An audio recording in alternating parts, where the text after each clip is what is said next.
Hello bachcho, let's read the given question. The question says we need to fill in the blanks. When a body is thrown vertically upwards from a point, velocity is dash at the maximum height. So इस question का जो key concept we need to understand is the concept of motion under gravity.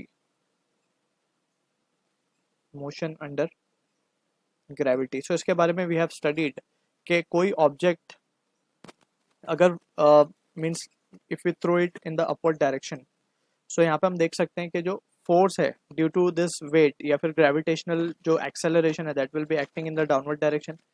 That is the value of g. That acceleration due to gravity is always acting in the downward direction, right. अगर हमने किसी body को ऊपर की तरफ project किया है तो क्योंकि ये एक्सेलरेशन जो है ये इस बॉडी को नीचे की तरफ फोर्स लगा रही है इस बॉडी के ऊपर, तो इसकी जो ऊपर की तरफ वेलोसिटी है वो कम होती जाएगी. ठीक है ना.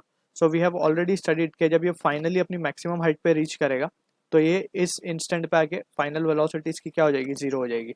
मोशन अंडर ग्रेविटी में हमने 3 इक्वेशंस पढ़े थे. Since it is the case of constant acceleration in the downward direction, constant acceleration का केस है ये. That is the value of g, that is 9.8 metre per second square. ये constant value है जो कि नीचे की तरफ लगती है हमेशा.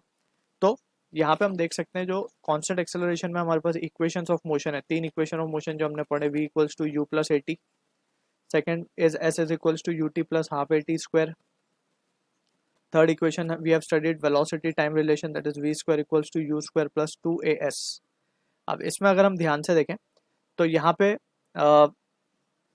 v जो है फाइनल वेलोसिटी होती है, u इनिशियल, a एक्सेलरेशन. अब a की जगह हम इस एक्सप्रेशन में for case of motion under gravity हम क्या करते हैं, a की जगह भी replace it with minus of g.